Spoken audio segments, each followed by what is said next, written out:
السلام علیکم ورحمۃ اللہ وبرکاتہ۔ ناظرین کرام، امید ہے کہ آپ بخیر ہوں گے۔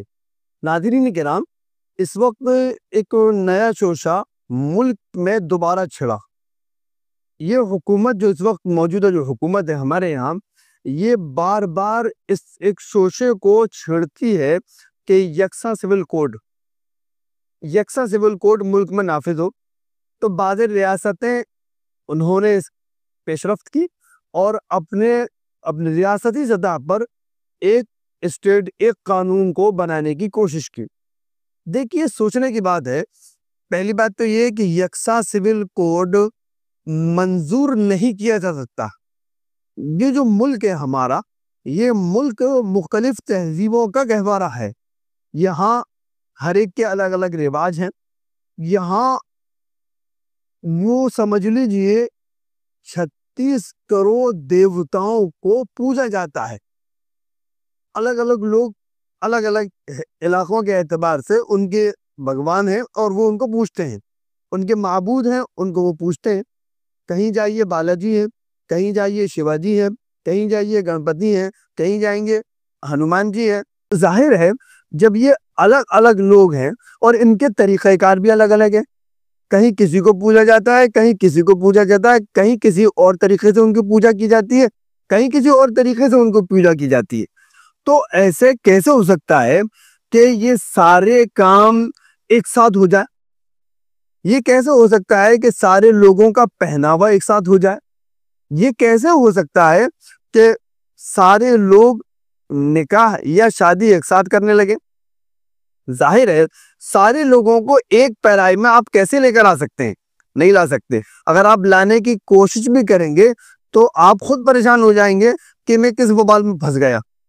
حقیقت تو یہ ہے، ایسا محسوس ہوتا ہے کہ صرف ایک خاص طبقے کو یہ دکھانے کے لیے کہ ہم اس ملک کی ایک سب سے بڑی اقلیت جو ہے، جس کو دوسری بڑی اکثریت کہا جائے، تو اس کو پریشان کرنے کے لیے دیکھو ہم ان کو پریشان کر رہے ہیں، دیکھو اس سے یہ چڑھتے ہیں، دیکھو اس سے یہ بدکتے ہیں۔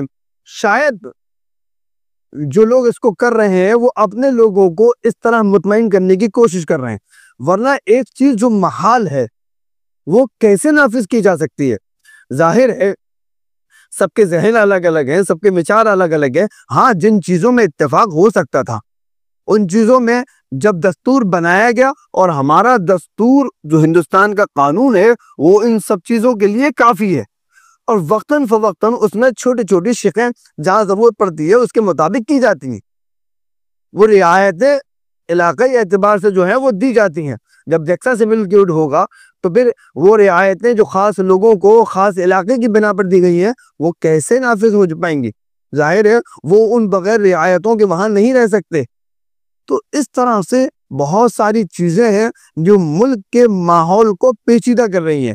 انہی پیچیدہ ماحول کرنے والی چیزوں میں سے ایک چیز ہے یکساں سول کوڈ، یعنی ایک قانون، سویلائزیشن کا ایک قانون۔ بھائی کیسے ہو سکتا ہے جب دھرم الگ، مذہب الگ، علاقے الگ، زبانیں الگ، بولی الگ، رواج الگ، تو آپ کیسے اس ملک کے اندر ایک سویلائزیشن، ایک قانون کیسے بنا سکتے ہیں؟